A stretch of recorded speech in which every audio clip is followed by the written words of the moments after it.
No mai haere mai, kia ora koutou Aotearoa. Welcome to the Export Beer Garden Studio. Welcome to the headquarters of the magnificent cult that is the Alternative Commentary Collective. And welcome to New Zealand's oldest cricket podcast, the BYC. I'm Paul Ford, the co-founder of the Beige Brigade, coming to you live from Te Whanganui-a-Tara, and I am joined by Taranaki's finest, journalist extraordinaire and full-time vegetarian, Dylan Cleaver. Tēnā koe, Dylan.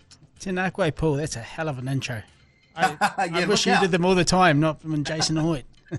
Hey, it's Te Wiki Aotearoa Māori week this week, DC, so I thought we'd just quickly extend our vocabulary. So I've got a couple of Te Reo words for us. The first one is podcast, Kornai Ipurangi. So there we go. Kornai Ipurangi. Excellent. Kornai Ipurangi, yep. And we're going to be crapping on, as we always do every week, about kirikiti, which is, of course, cricket. Yep. And if we see anything that we think looks a bit untoward and we just decide that it's not cricket, we'll be describing it as e hara I te kirikiti. That's not cricket. Right. So I don't know what un-Australian is, but sort of along those lines. Hey, it's been a big week in cricket, Dylan, and let's get straight into it. The New Zealand Cricket World Cup squad has been announced. Do you want to run through the squad for us? I would love to. The squad is Will Young, Devon Conway, Kane Williamson, captain, Daryl Mitchell, Mark Chapman, Glenn Phillips, Tom Latham, vice-captain and wicket-keeper, Jimmy Neesham, Rachin Ravindra, Mitchell Santner, Matt Henry, Ish Sodhi, Tim Southey, Trent Bolt, Lockie Ferguson. The coaching team is Gary Stead, Luke Ronke is the batting coach, Shane Jurgensen the bowling coach, and James Foster is the assistant coach. And there's plenty of talking points in that, Paul, and I guess one of the biggest ones is Will Young getting that batting spot ahead of Finn Allen and Henry Nicholls. Yeah, it's an interesting one. I mean, I guess there's that, and then there's also the fact that Adam Milne was a late withdrawal. So, yeah, there's definitely a couple of talking points in there. I think from my point of view, I guess it was Finn Allen just didn't do enough and left the door open for Will Young, who is putting together a pretty decent statistical record, at least from a New Zealand cricket one-day international point of view. You'll be pleased to see him in there, I'm sure. Yeah, I am. And look, if we just run quickly through those numbers, Finn Allen's played 19 ODIs. He averages less than 30, a tick less than 30, and a strike rate of 94.67. Henry Nicholls has played 67 ODIs, so clearly the most experienced out of that trio. He's been to a World Cup as well, scored a 50 in a World Cup final actually, averages 34.7, a strike rate of 81.9, and Will Young is the least experienced of them with just 17 ODIs, but his average is pretty outstanding, 46.7, and he's scoring at a really good clip, 90.2. I guess another factor perhaps is Devon Conway's locked in as one opener, left-hander. They may have liked the right-handedness of Will Young ahead of Henry Nicholls. I know we're getting fairly granular about how it might all line up now. And in fact, just to throw a real curveball in there, we've got a bit of correspondence, actually. Have we? Correspondence from the absentee host, Jason Hoyt. Oh, I forgot to mention that it's an anemic squad today with Jason Hoyt. I'm not sure where he is. I saw him languishing in a kuru lounge earlier, so I don't know whether he's stuck at the airport or what, but what's he got to say for himself? I think he's eating crisps in Christchurch as far as I know, but he says that he thinks that Mark Chapman might be being lined up to be the opener alongside Conway, I guess. Yeepers. Far out. That feels like a big call. I mean, I guess there is something a bit funky about, I was going to mention this in relation to Jimmy Neesham in a moment, but, there's something weird about us playing a one-day cricket warm-up series without Mark Chapman and Jimmy Neesham, who've both been selected in the World Cup squad. There's something slightly sort of odd about that. Now, Chapman, of course, has never opened in a one-dayer and never opened in a T20 for New Zealand. So it does feel like the selectors would be rolling the dice there. I heard Gary Stead say this week that Chapman had been selected for a bit of his spin, even though I don't even think he's ever bowled spin in a one-day for New Zealand, has he? Not much anyway. No. And also for his lower order hitting. So this is going to be, if he's going to be coming out at the top to be a pinch hitter, it's going to be quite a turn-up. And there'll be some people, I would suggest, Martin Guptill, Colin Munro and Henry Nicholls, who averages 45, I think, opening the batting for New Zealand in one-day international cricket, punching walls around New Zealand watching that. Well, we know how well connected Jason Hoyt is, so I think we can probably dismiss that that rumour. We'll stick with Will Young and Devon Conway at the top. You mentioned it just then, Jimmy Neesham. He would have played more cricket recently, if not for paternity leave. But it's still, was looking at the squad, was he the last name penciled in, you think? Yeah, I was trying to work that out. I mean, and before we do, and I've got a couple of thoughts on that. Poor old Adam bloody Milne. God, I do feel sorry for the guy. I mean, terrible timing to get get injured. And I guess with him, we're not just saying injured, we're saying injured again ahead of a massive event for New Zealand. Of course, got dinged out of during the Cricket World Cup in 2019 with that dodgy heel or ankle or whatever it was. 2015, he was, I think, in the squad, and then Matt Henry came in for him because of the heel injury. And then this year, it seems like the hamstring's playing up. And you got to feel sorry for a guy that has been there or thereabouts for a long time, but has actually only played 45 one-dayers for New Zealand in 11 years. Yeah. I genuinely feel sorry for him. But touch of the Jacob Orams about him, really, isn't it? Although Jake tended to be fit for the big events, but both Palmerston North, both tall, both struggle to get on the pitch consistently. Yeah. It's a real shame. Look, I think you're right. I think Neesham does feel like, I guess it's what we've talked about before, that the search for Colin de Grandhomme 2.0 continues. And I saw that Stafford reported that Neesham's played 14 one-dayers since that last Cricket World Cup final in which he was so prominent. Yeah. And I guess if we're going to call him an all-rounder, his bowling average is 58 and his economy rate is close to 6 runs per over. So, it does feel like he's only going to be a bowler at a pinch. Yeah. Look, what's the biggest tick for you out of this squad?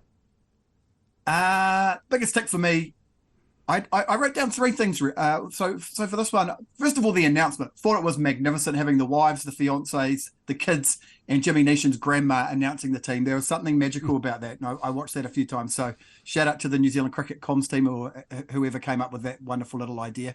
I think it's got to be, for me, Williamson returning to that top order, and a top order which comprises, and pick whatever order you like, to be honest, Conway, Latham, Mitchell, Phillips, Young, and Williamson is pretty intimidating, and so I feel very good that he's in there.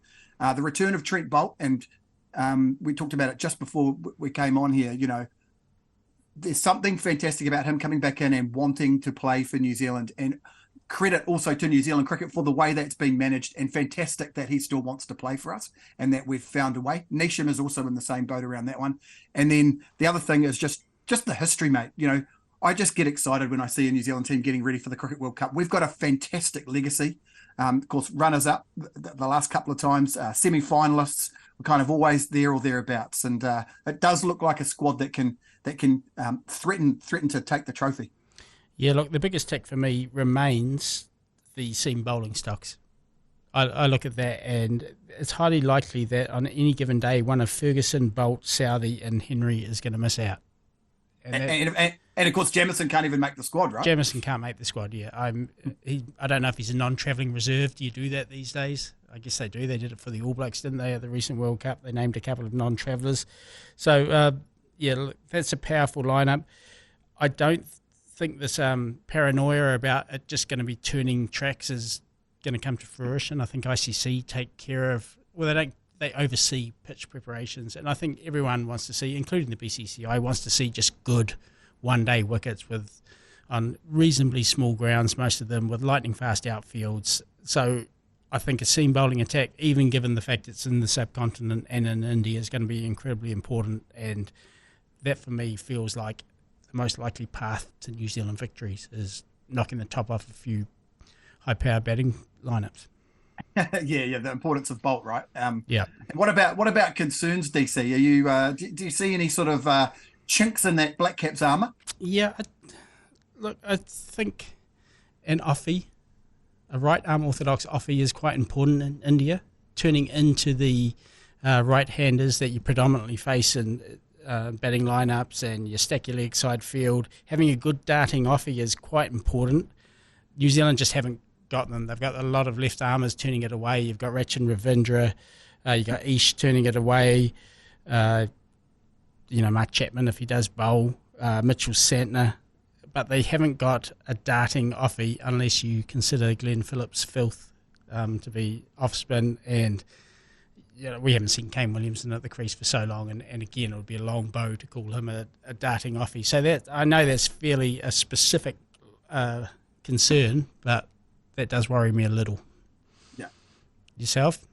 Yeah, I guess I sort of went more generic and just sort of said, that third spinner. Like I think, Santner and Sodhi, and then I feel like there is it's really daylight back to third. And I know Ravindra had a good week, got a few wickets this week, but I didn't think he bowled particularly well. And God knows we need some luck for sure, but I just don't. I'm not sure about his bowling.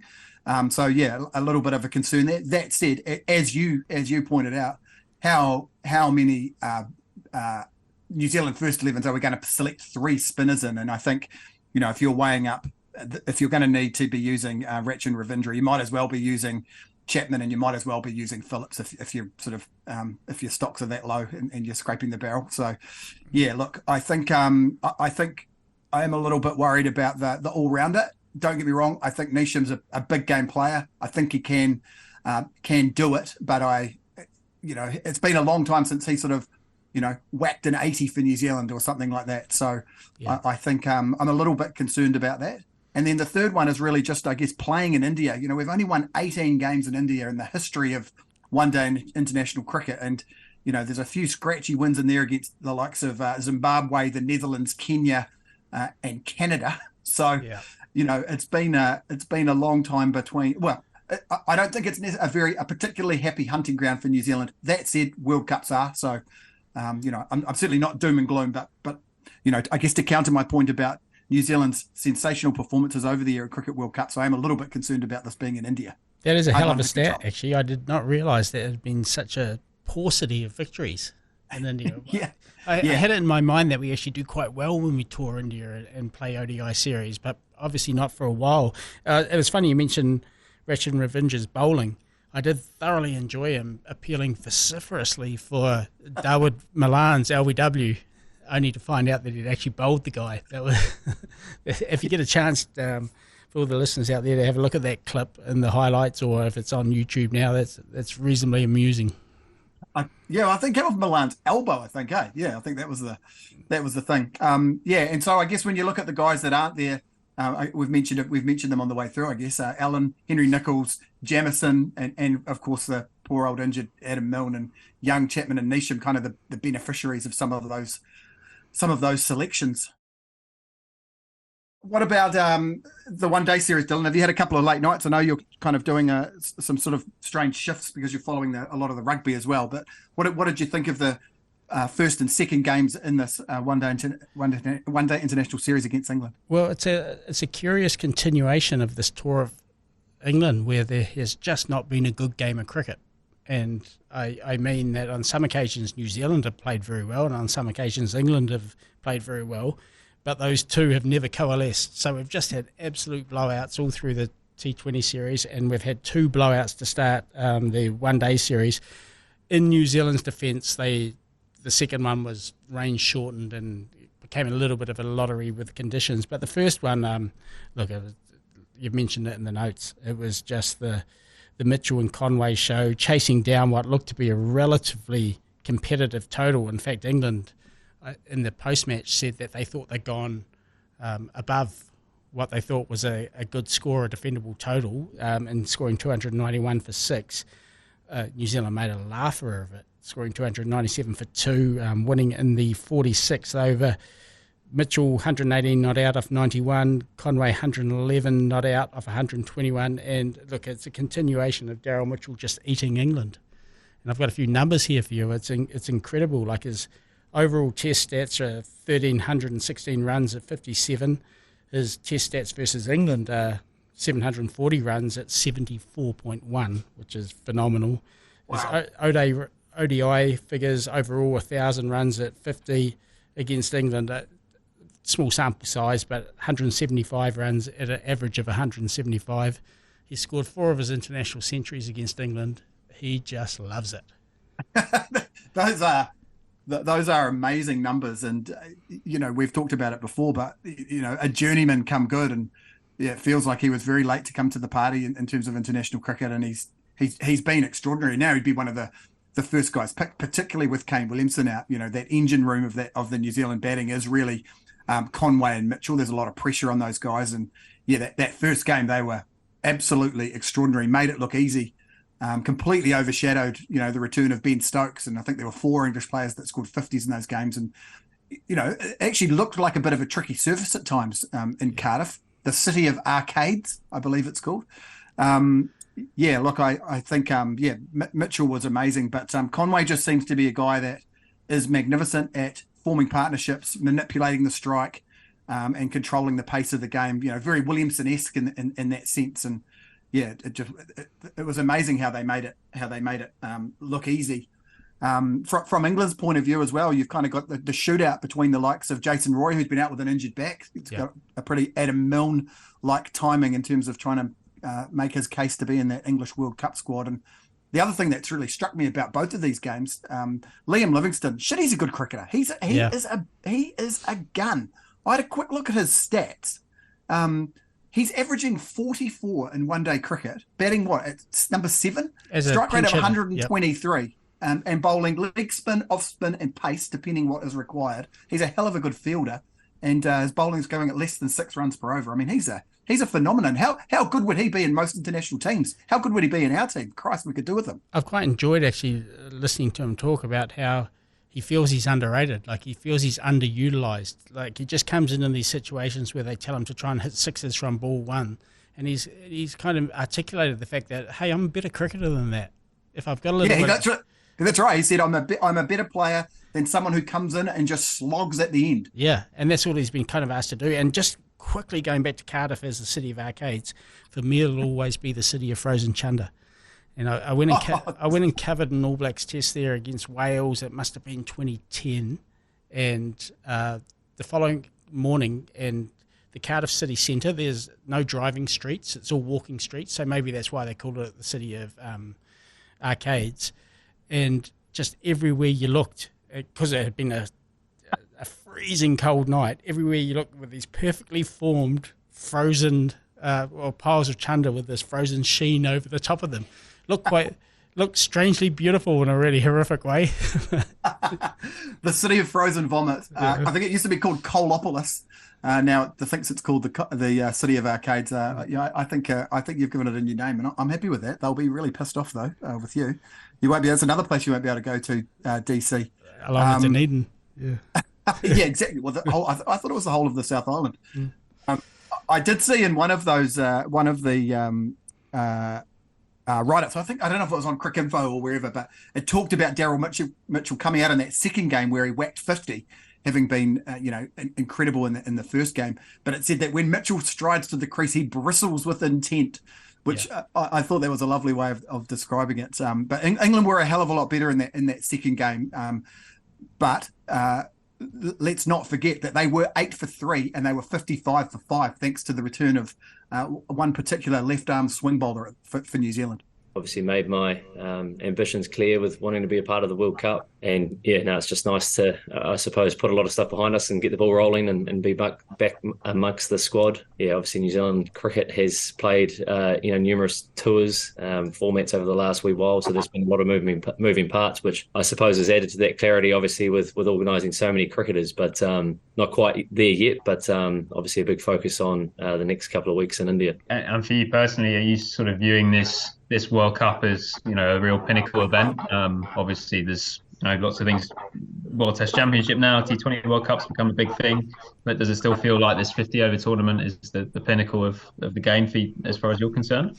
Yeah, I've still got strong feelings about Test cricket. I think the ODI World Cup is probably that big tournament that everyone wants to be a part of. I've been very fortunate to be a part of a couple so far, and although there's seeming to be those world events every year, this ODI World Cup has always got a special feeling around it. So still a little bit of cricket to play between this England series, and then we move to Bangladesh for a cricket series as well. But once you touch down in India, I'm sure the feelings will be pretty strong, and obviously got a very exciting squad to try take on that trophy in India in a couple of weeks. Well, Paul, obviously a number of boilerplate kind of quotes in there, but I don't know about you, but the line that sticks out for me like dog's balls is, I've still got strong feelings about Test cricket. Yes, it sticks out like an erection, and it's exciting, and it's fantastic that he feels that way. And I think a lot of players, when they, I guess, withdraw from the contract process, and they're really all about going around the world, making as much money as they can, and frankly, good on them for doing it. But he does seem to be trying to live in both worlds, and it's awesome, because I guess I do wonder whether there's this kind of, it's not, I guess it's the cult of the Black Caps, but he's been playing cricket with the likes of Kane Williamson literally since they were sort of knee-high to grasshoppers and so on. He's obviously got amazing friendships and camaraderie in that team, and loves being a part of it. And they've been a really successful team for so long that it does feel like he's going to get FOMO if they go on and keep doing, fantastic things, and he's not there. So, awesome to hear him talking about that ahead of, I assume sounds like that was that ahead of is that recent? Because obviously he's just played his 100th one-dayer, and as I said before, those 3 wickets at the top of the order just remind us of what we haven't had when he's not there, getting Bairstow for 6, Root for nothing, and then Stokes for 1, doing what he does, just doing Trent Bolt things in those first opening overs. And just speaking of that, like, we've got game 3 and 4 coming up, both in London.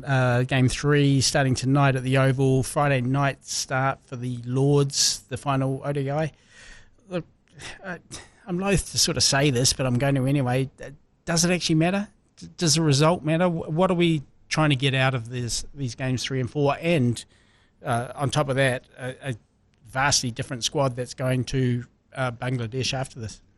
Yeah, it's weird. I mean, I think naming the World Cup squad in the middle of the series kind of renders these last 2 games, depending on your glass half empty or glass half full perspective on the universe, either completely meaningless or a great chance to run a few experiments. So, it's a bit strange. Obviously, we'll want to win the series 3-1 and send England off to the World Cup with their tail between the legs. I think they're playing Ireland in between, so a bit like us, they've got a kind of a damp squib series just before the World Cup sort of squeezed into the schedule.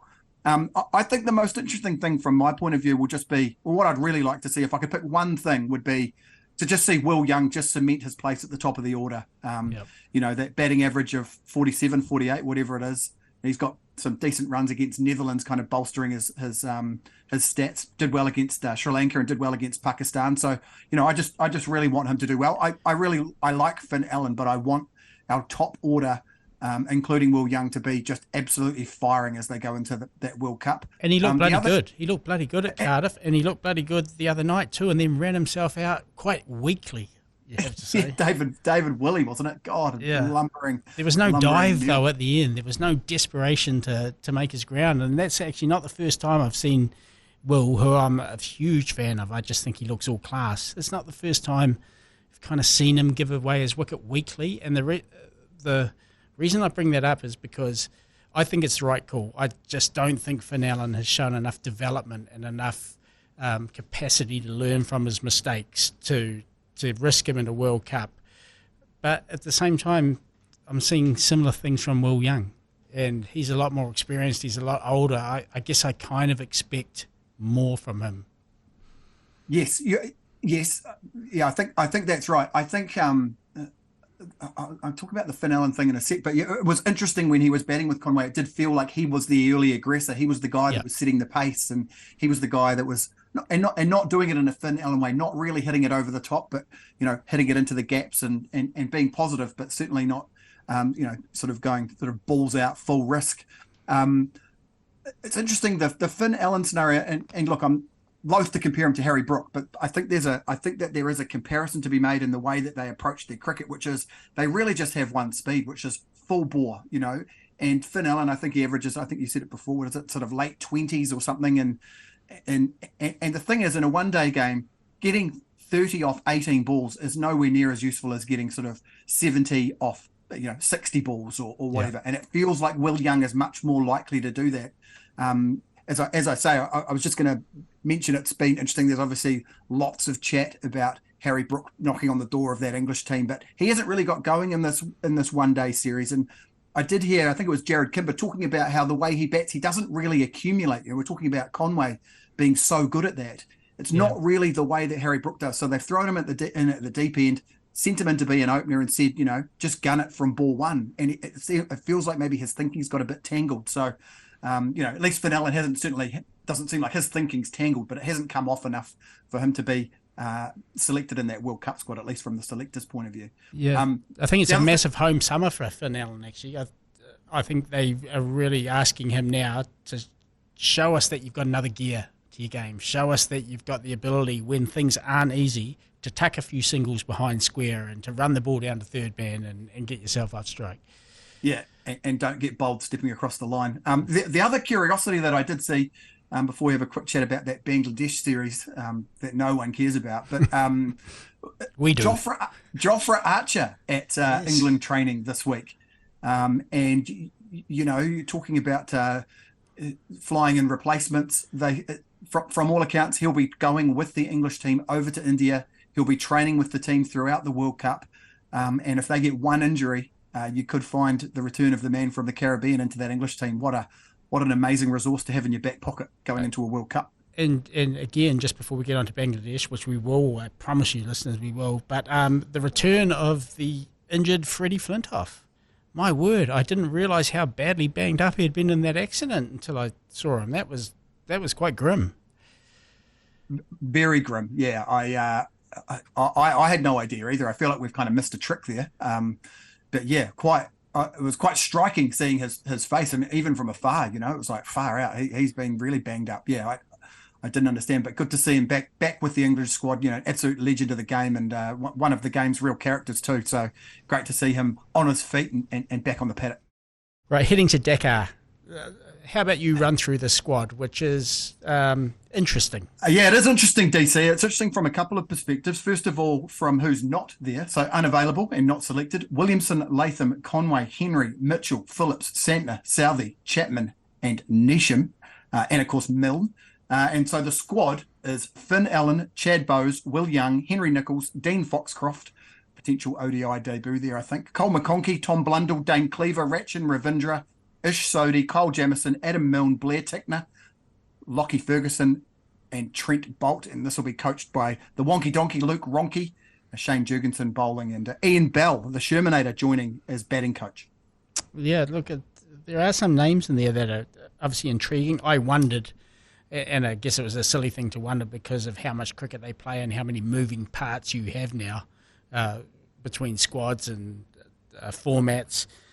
But I wondered if Dane Cleaver and Chad Bowes were getting towards the end of their rope in terms of probably needing a compelling performance or two. They've got another chance now. I assume they'll each get a bat in this series. Cole Jamieson, I don't know how thrilled he will be about a Dakar assignment when he's just missed probably the plum assignment that you want as an ODI player in terms of the World Cup. Tom Blundell is not often considered in that kind of white ball format. So there's players definitely there with points to prove. And look, I just want to watch Dean Foxcroft play as well at this level. I've watched him a bit at domestic cricket. He's always appealed as a hell of a cricketer whose numbers perhaps don't speak to just how good a player he looks. So, there's plenty of reasons for a cricket nerd like me to continue watching this series. I'm not sure about the rest of you out there, though. Yeah, there's also a bit of a bat off, of course, between Finn Allen and Will Young, who we've just talked about, and Henry Nichols, the other guy that's going to be, as you say, batting with a bit of a point to prove. So, yeah, but it's all going to be kind of meaningless at the end of the day. I mean, at least it is going to be in those subcontinent conditions, so that's handy. From the looks of it, Bangladesh will not be picking their strongest team. No surprises there. I mean, their captain Shakib Al Hassan was quoted this week as saying that he wanted the players to be fit and healthy because they've got lots of travel during the World Cup. So, that said, they're a bloody difficult team to play in Bangladesh, as we've found out before. And, of course, famously, they're quite a difficult team to play in New Zealand these days as well, unfortunately. They don't have Ibadot Hussain, who's succumbed to an ACL injury, so they'll certainly be a bit weaker on that front. But it's a very rapid-fire series. I think they play September 21st, 23rd, and 26th, and then they head to India literally the day after. So pretty frantic schedule. Can I just mention one other player that's not there? And I'm being a little bit mischievous here because it's probably not as strong format. But Tom Bruce, Central District stalwart. Do you know, since the start of the 2020-21 Plunket Shield season, which includes 3 Red Bull Series for New Zealand A, he has scored just a tick under 2,000 first-class runs at just a tick under 80 average. He's got some serious runs in the last couple of years, and I know again it's being a little bit mischievous or disingenuous because that's Red Bull cricket. This is white ball cricket, but I do wonder how close he must be to getting another shot. I mean, he's playing for New Zealand A against Australia A as we speak now. He got a first ball duck in the first of the ODIs, but he came off a century in the unofficial test there. He just feels, well, it doesn't just feel like it. He's clearly a player who is so comfortable with his game at the moment, has learned how to bat for a long time. It just feels like such a shame that we potentially not seeing it at the highest level. Yeah, there's not a hell of a lot more he can do, right? And yeah, when you look at the guys that he's up against, Bowes, Nichols, Foxcroft, McConkey, Blundell, Cleaver, even Ravindra, it's a pretty compelling case that he's put together over such a long period of time. So he does feel very unlucky, actually, not to have had a bunch more opportunities. And another just quick story to cast our eyes over. Dre Adams has been drafted into the White Ferns coaching staff as bowling coach, and that can only be a good thing, right? Yeah, totally. I'm pretty sure he's had a stint with the White Ferns previously a few years back, and I think he was in and around the team in 2017, and he seems to be a very highly regarded bowling coach. I remember Mitchell Stark saying some nice things about him when he was over in New South Wales, basically getting Mitchell Stark back on track and basically getting him to remember what it felt like to be bowling well and to try and resurrect that feeling. I assume Dean Brownlee's still floating around with that team, and there's a spin coach, Craig Howard, who's sort of regarded as Australia's finest sort of spinning mentor, and one of the guys that's been really pushing Australian cricket to prepare spinning wickets to help the teams do better over in the subcontinent and so on. So as you say, good resources around that team feel important. They've had it's been a pretty difficult wee while, I think, for the White Ferns. The other coaching person that we haven't talked about, I don't think, is that Amy Satterthwaite has hung up her boots, but is going to be the assistant coach in the Big Bash for the Adelaide Strikers. So interesting to see where she ends up, I guess, over the next few years in terms of her coaching as well. Yeah, because it's obvious. You look at the imbalance there. You see a lot of these women's team coached by men. So the more women we can get into coaching roles as well. I know New Zealand, the White Ferns have had in the past female coaches. Hayley Tiffin was a notable one. But it's just, this is a team that needs some good resourcing around it. I don't know if you caught up with the result, but Sri Lanka actually won a series in England. The Sri Lanka women won a series in England recently against England, who are a powerhouse. So it feels like all these programs, India are going full steam ahead. Sri Lanka are now good. England and Australia are obviously, they've been immense in women's cricket for a long time. It feels like we're going to get left behind unless we start getting really serious about resourcing this team. Yeah, that's right. Well, and when you look at the record of the team, last 10 series, they've only won 3 of the last 10 series that they've played, against Bangladesh, against the West Indies, and against India. So, some as you say, the standard of women's cricket is lifting, and it's getting harder, not easier, to win these series. No news or ruse this week, but I do have a little treat for you, Dylan. Oh, good. Paul Ford's Cricket Violence Corner. A Dutch court has sentenced an ex-Pakistani cricketer to 12 years over a threat to a far-right lawmaker. Dutch court has sentenced former Pakistani cricketer Khalid Latif to 12 years in prison over allegations that he offered a reward for the death of firebrand anti-Islam Dutch lawmaker Geert Wilders. Latif was accused of offering a bounty of $20,000 to anybody who took Wilders out. Latif didn't appear in the high security courtroom in Amsterdam, and he was not represented by a lawyer. And of course, he is in Pakistan, which surprisingly doesn't have an extradition agreement with the Netherlands. The controversial Dutch politician was present for the verdict and has lived under around-the-clock protection for years because of repeated threats to his life, sparked by his fierce criticism of Islam. There is an international warrant that's been issued for Latif's arrest, and they've been trying to track him down for 5 years. But the Pakistani authorities have been Pakistani and not replied. The hunt continues. Latif's career, quite short, 15 white ball games, and quite ignominious. He played 15 white ball games between 2008 and 2016. Then in 2017, he was banned for 5 years from all forms of cricket for his role in a match-fixing scandal in the Pakistan Super League. And even more memorably, in January 2010, during a one-day international at Perth against Australia, he was tackled from behind by a spectator who ran onto the field. David Fraser, 37, ran onto the field because he'd been drinking all day and his mate had dared him to run on and tackle one of the Pakistani players.